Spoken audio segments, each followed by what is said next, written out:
Welcome everybody to the next Learn education session. Today we're going to talk about dealing with downsizing, and we have our presenter Donna Rogers to lead us through this process. We're going to first do just a little bit on the introduction to explain to you who we are as Learn, Lifelong Education and Aging Resource Network, and we're an Idaho-based nonprofit organization with a mission to provide quality community education on retirement and age-related topics in the area of health, wealth, lifestyle, and caregiving. And Learn is a member of the Leaders Network of the Society of Certified Senior Advisors. Our content is provided for general information purposes only and is not to be considered legal, financial, or health advice. So please consult your attorney, financial advisor, healthcare advisor, or other providers before taking action based on this information. And today I would like to give a special shout out to our sponsors today, Oasis Senior Advisors and Red Pheasant Realty. So these two companies have sponsored our programs for this whole quarter so that we're better able to provide this information and training to you free of charge. So we greatly appreciate their donation, their sponsorship, and participation with Learn, because it is a wonderful organization and these are two very valued members and provide wonderful services. Our presenter today is also a Learn member and a wonderful human being, as well as a wonderful presenter. And Donna Rogers is an SRES, and she's going to talk to you about what that is just a little bit. And she's with Idaho Living Reality. And so welcome, Donna. I want to take just 1 second to read a little bit of your bio, or would you like to do that? Oh, you're so welcome to read it. Okay, wonderful. And you can leave out whatever you don't like to, read about. Can I make up stuff too? Totally. I'm sure it's true anyway. Donna Rogers has worked with the healthcare community for the past 11 years and has been licensed as a real estate agent since 2005.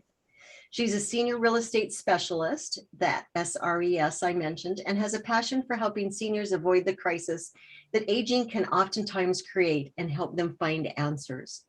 In 2020, Donna was chosen as the state and local winner of the Idaho Best Real Estate Agent. Woo, woo.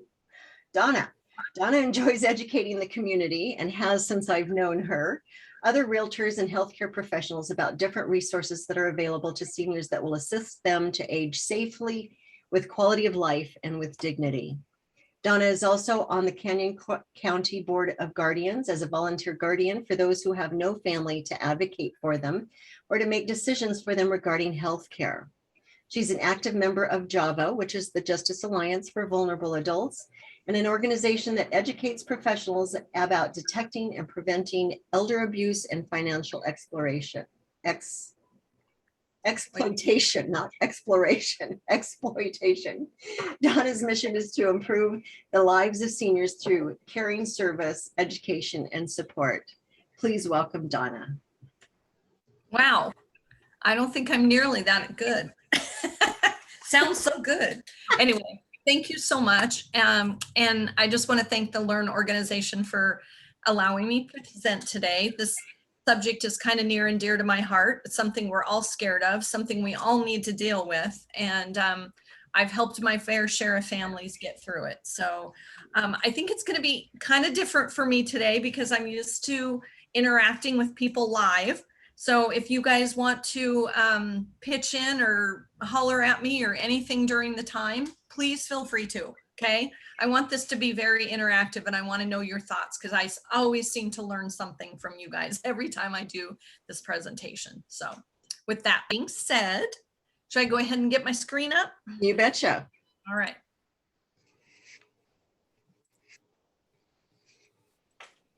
Okay, can everybody see that okay? All righty. So as Dee said, I've been a realtor since 2005. The fact that I chose to get my SRES or my senior real estate specialist certification is just because I really did want that to be a symbol to my clients that I really, this really is my passion. And I wanted to make sure that I put in the time to get all the education that I could, just for your peace of mind. And I not only have I been doing real estate, but I've been a senior resource for over 10 years. And in doing that, I've come across a lot of families who seem to be on that journey of downsizing, that loss of independence, or maybe just that realization of that we all have these days of, heck, I'm not getting much younger and I better figure this out. And I see Marie has a kitty. Your head, though. You want a kitty? Check it out. No, I already have many, but Me I'm too. a cat lady. Yes. So my mission is really and truly to improve the lives of seniors through caring, service, education, and support. And so in that process, I have come across a very important subject, and that is downsizing. And it can be very emotional. And why am I not? Hold on, I'm wondering why I can't get Try my clicking on slide. the actual slide. What's that? Try clicking on the actual slide. Okay, so we're going to talk about the emotional side of downsizing. And truly, there is some emotion to it. And we're going to talk a little bit about why that is. So whether you call it downsizing, resizing, or I love this one, transitional trauma, because that's kind of what it feels like. Whatever you choose to call it, though, it is a sensitive topic. It's not easy to let go of the things that we've been surrounded by for years, or from homes that we love. And I think this quote is so true, by Mark Silbert. He says, "We've accumulated a great deal of wisdom, experience, and junk." So I guess along with wisdom comes an excessive supply of junk. So really and truly, there are two moves. And I think it's important to be aware that, yes, you have a physical move that you might be contemplating, but don't disregard the fact that it is going to be an emotional move. And I say this, boy, when I came up with this slideshow, this presentation, I'd worked with a lot of seniors. I had seen them go through a lot of this transition. I'd helped them. I had given them resources. I was there to listen to how hard it was for them. But I have to say, I have a whole new look at this since I helped my parents downsize, and they moved into assisted living about 6 months ago. And it really gave me a lot of insight I hoped to never have, but I have it now. And I have to tell you that the best gift that you can give your children or your loved one is to get through this very emotional time of downsizing, because by the time my parents needed to make this move, my mom's dementia was bad enough that she could not help. Nor could she tell me anything about the things that I was finding in the drawers that I thought was so cool that I wish we could have had a conversation about. My dad physically was to the point where he could not help. So for about 2 months out of my life, I sat there day in, day out, looking through things that made me cry, because I wish I could have had my parents there to talk about. So I just have to say that I kind of have a whole new look at it, that it really is a gift. Now, the biggest thing that I hear people say is, well, when I go to downsize, my children don't want any of it. And that is a painful thing. And I will tell you that I gave a lot of my parents' things away. And I got rid of a lot of things, but I've learned some things in that process that I want to talk with you about. So let's talk about our stuff. You know that song, "Let's Talk About Stuff, Baby"? Okay, well, we're going to talk about it because we have stuff. How does that stuff affect us?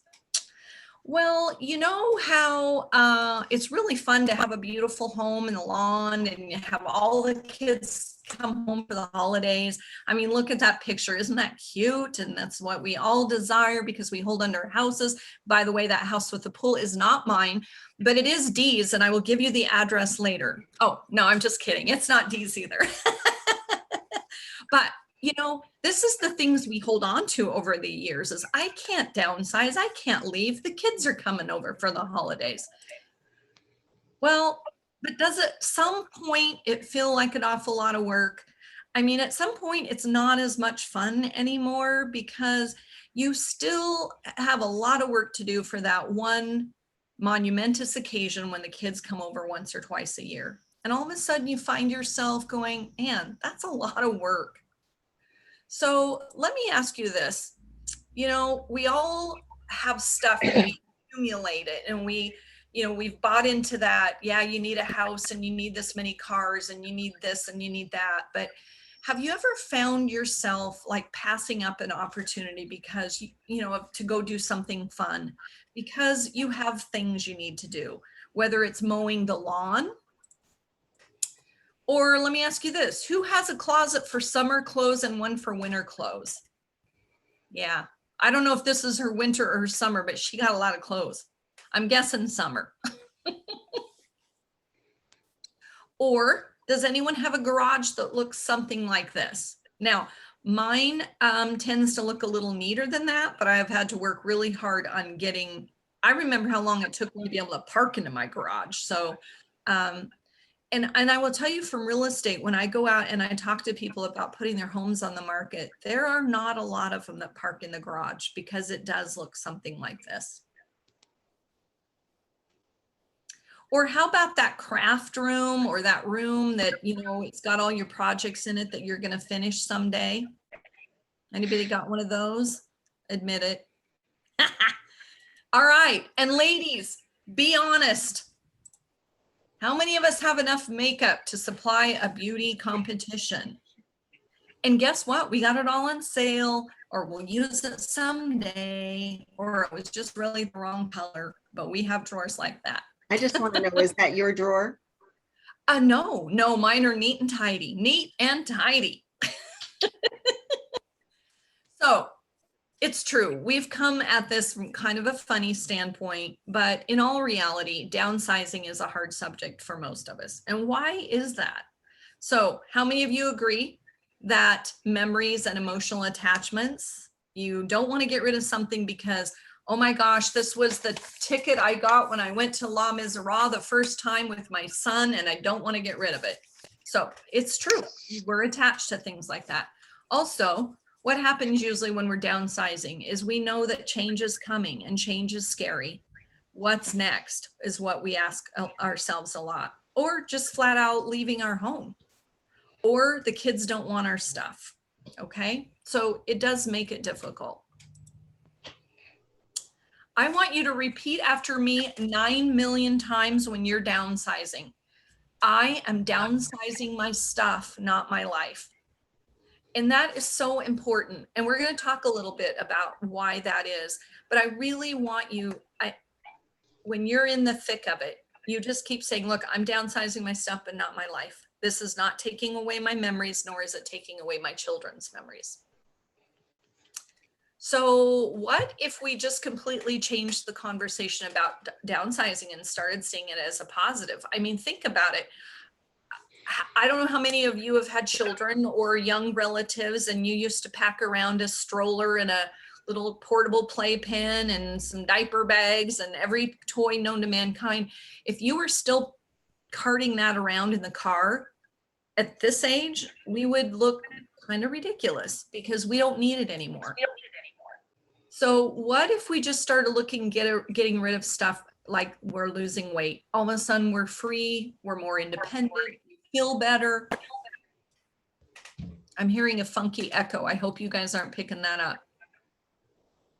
So what if we just called it right sizing?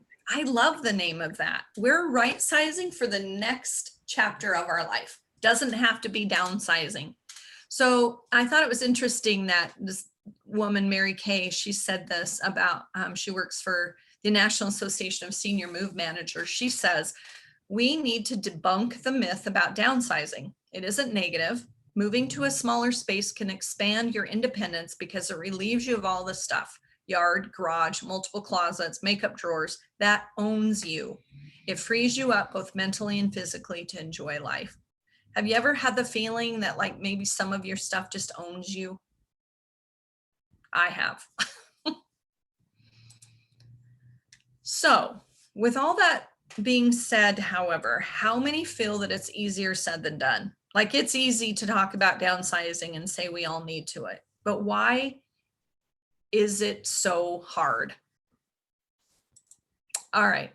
So I think a lot of it is, it's just like almost like hitting a reset button. That house that we've lived in for 60 years, that we raised all the kids, that we have all these happy memories about holidays. All of those things are so, this is where we learn how to mow the lawn. This is where so-and-so went on her first prom date, all of that stuff. But that's, again, what I said, does getting rid of those things destroy that memory? I want to share something with you a little bit about how I grew up. The picture on the left is actually just a photo stock. The picture on the right is actually my family and I riding in the sawtooths. That's how I grew up. My parents, every weekend we were going camping with the horses. We always took a huge pack trip. I rodeoed. I showed in 4-H. It was a family event. We all went, and that was what our memories were. But guess what? When it came down to what are we going to do with the stuff after everyone got older and went their separate ways, here's the barn. Look at all that stuff.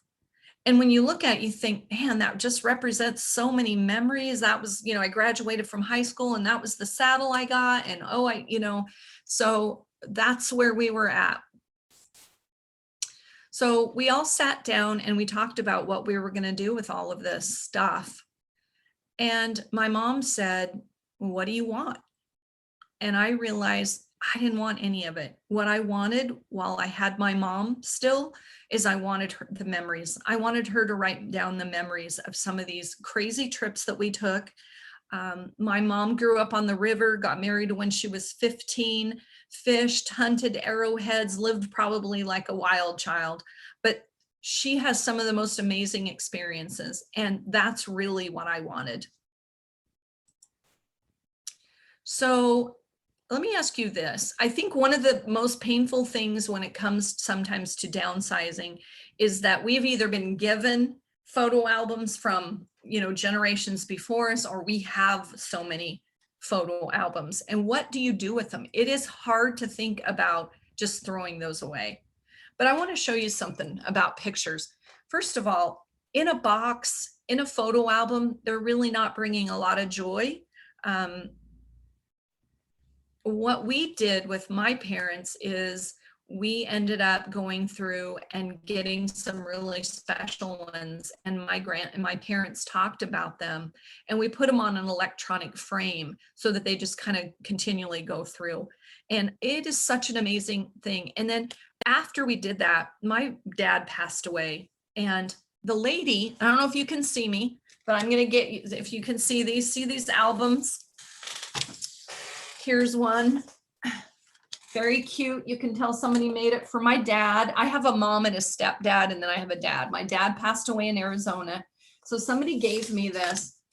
And you know what? As I opened it up, you know what I realized? I don't know any of these people. I don't know any of them. Because why? Because we never talked about them. They were sitting in an album. This one, I can see what it says underneath it, but I don't know anything about her. I don't know anything about these people. I really don't. And I thought, you know what? That's what happens when things just sit in boxes. So even if, get those electronically inclined grandkids going and get things on electronic. I'll tell you who can talk to you forever about an electronic photo frame is Dee, because she is the master. And she even has one where you can load pictures at any certain time that will go onto that frame. She doesn't have to be sitting there.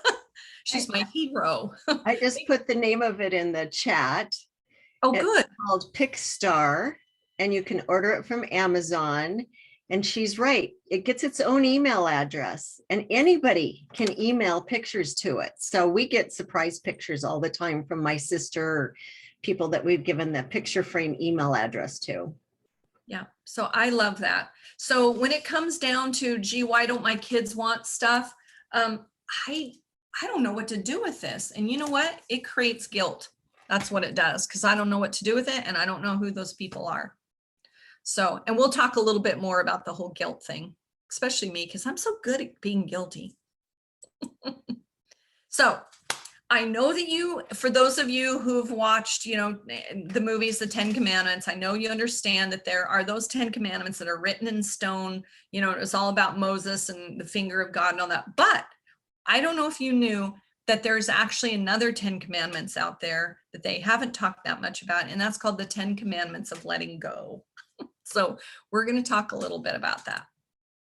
So number 1, tear down the museum. How many of you have a refrigerator that kind of looks like that one down there in the corner, stuff plastered all over the top of it? You've got boxes of things that you took that you've accumulated when you were on trips.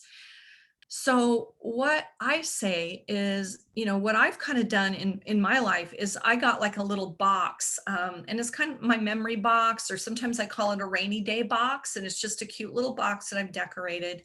And I take just a few of those little things and put in there for memories. I don't keep every brochure on this road and that road and this museum and that museum. I take the things that will really, truly help me stimulate that memory I have of that amazing trip.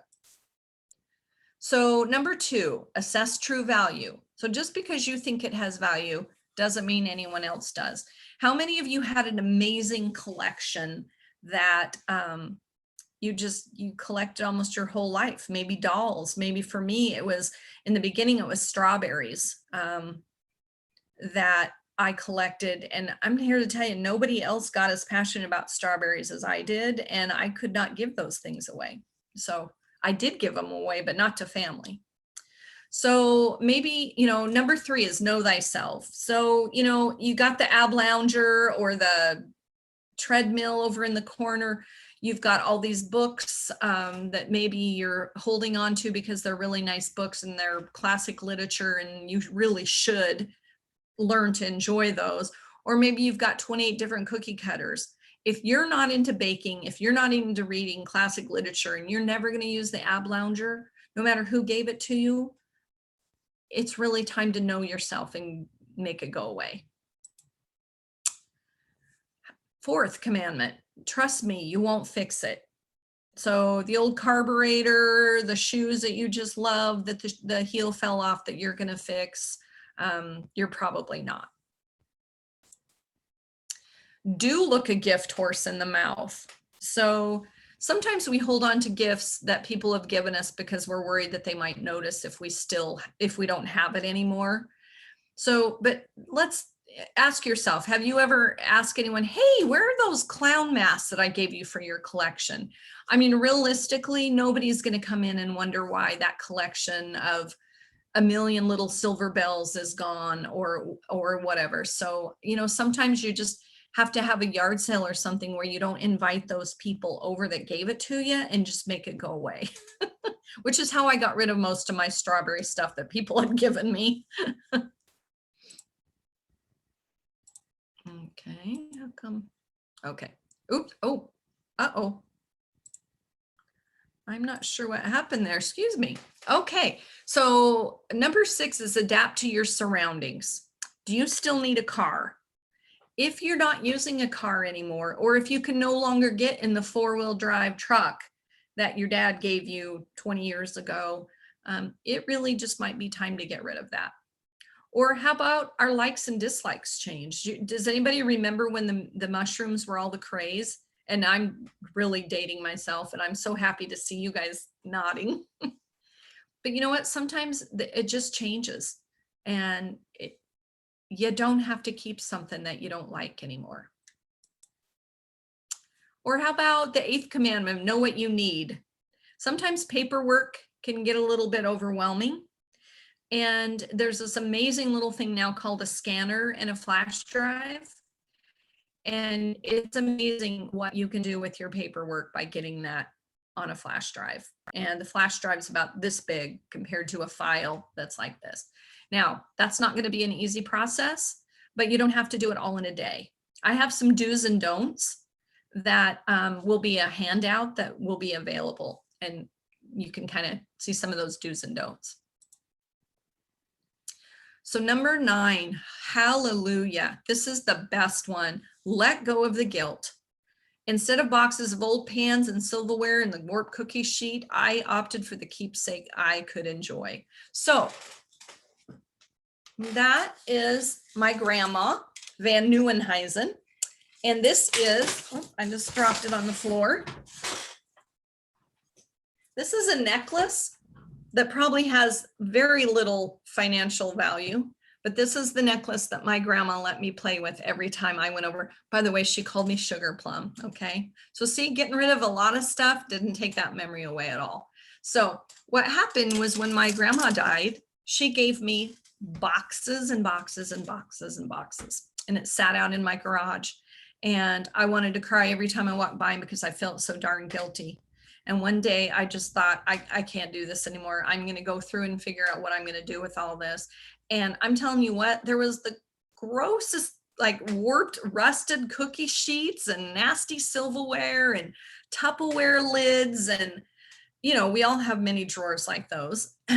But I realized that day that even my grandma wouldn't have expected me to hold on to all that. So that's what I did. I went through the boxes. I found that necklace. I found that picture. I went and had it framed, and now it sits in my hallway. And when I go by, I'm just like, hi, Grandma. I don't have to feel guilty anymore. So, but that brings me joy. And 10, face it, one day almost never comes. So again, you know, how many of you are holding on to beautiful, beautiful linens, tablecloths, dishes, and you're saving it for that special day? It sounds good in theory, but you know what I've learned? And one woman told me once, she said, you know what, Donna, I don't care if you live for a week, a month, or 50 years, every day you live it like a celebration, because that's what it is. And, you know, when my mother-in-law passed away, we went down and she just literally had drawers and drawers and drawers of the most beautiful things that she had never opened. And she was saving it for a special day, and it never came. So get that stuff out and use it.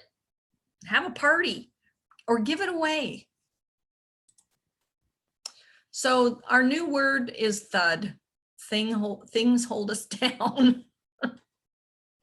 Okay, I might have come up with that, and I'm not saying it's the best thing, but it kind of, you know, things do hold us down. So once you get to the point of, okay, what am I going to keep? What am I going to do with the rest? What did the family not want? You know, and don't be surprised that they might say thank you, but no thank you. They might have space limitations of their own, or they just don't see the value in it the same way you did, especially, you know, some of these things that are older, the antiques. But, you know, keep in mind that you might want to have some of that appraised and sell. You don't have to just give it all away just because the kids don't want it. Some organizations, they'll take donations of all kinds. You can, and I actually, on one of the handouts, I have a list of, I'll show you. I have a sheet. I think over the years of me giving this presentation, a lot of people say, you know, if my kids don't want it, you know, I have some things in there of value and I don't want them just going anywhere. Well, so I put together a list of organizations that actually have programs to improve people's lives. And the very first one, which is Love Inc. of Treasure Valley, there's actually a number on there for you to call where people will pick it up for you. So I think that's really valuable. And that is a handout that we'll be giving today. So let me see.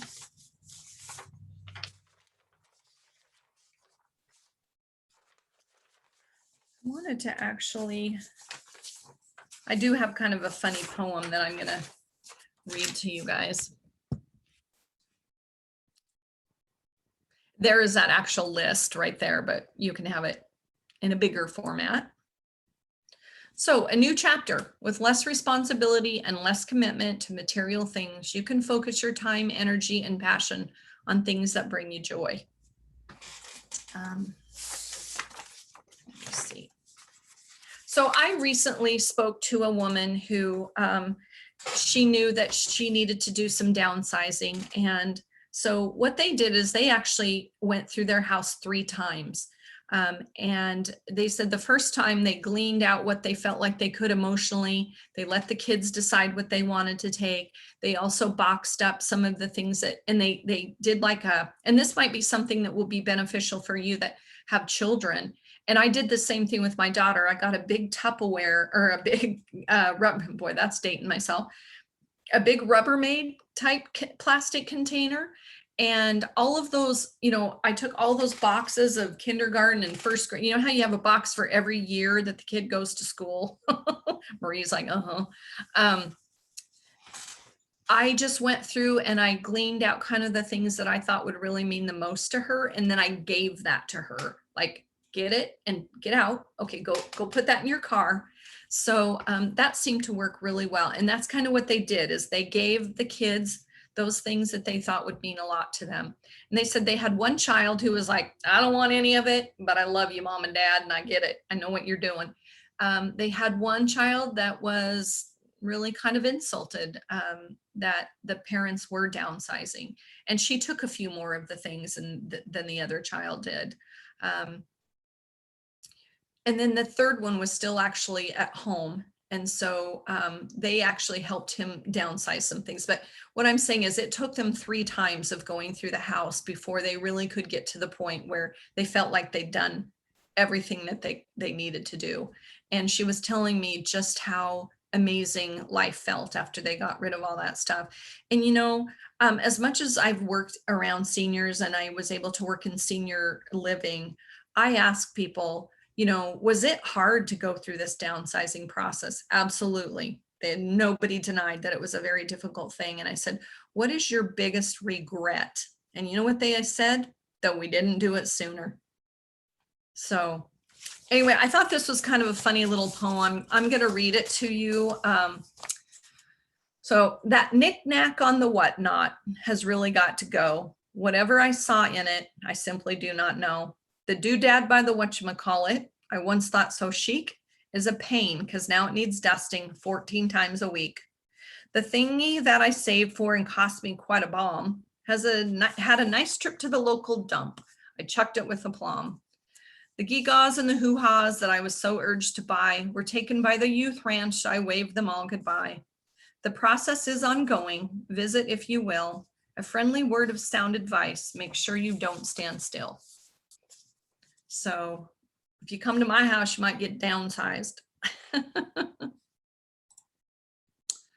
So that's, boy, I tell you what, I go through this really fast when I don't have anybody to talk to. So a big thank you to Donna Rogers. Thank you, Donna, dear friend, professional, cohort. Definitely, we appreciate you so much being here and all that you do for our community. And the presentation today was very helpful and very insightful. So thank you very much for that. Thank you for having me. Appreciate it. Our pleasure. And another kind of shout out to our sponsors today, Oasis Senior Advisors and Red Pheasant Realty. Yes. And we would also like to let you know that if you would like to participate on our Learn mailing list, you will receive an email to invite you to the mailing list, but you must confirm the subscription. We will not just add you to the list unless you say you want to be added. So watch for that email. Can I add one thing in here, Dee? I see that there are a couple people that I know joined late. So if you missed the presentation, you will receive an email when the recording is posted. So you'll be able to watch the presentation, the part of the presentation that you missed. 3 to 5 days usually. Thank you. And then the next presentations coming up for this year are Home for the Holidays. Yours truly will be talking about home for the holidays and when we go home, the kinds of things to be looking for and some clues that things may be changing in your loved one's condition, either physically or mentally. Then we have transitioning to care. the end of our second one in November, or third one in November, and then our last one for 2021, hard to believe I'm saying that, is mindfulness for your health. And then we'll have a schedule for first quarter of 2022, when probably our next meeting. So we'll have an opportunity to talk about what's coming up in 2022 as well. So thank you all for participating today. It was great to see some of our returning faces or Zoom screens, and have a great day.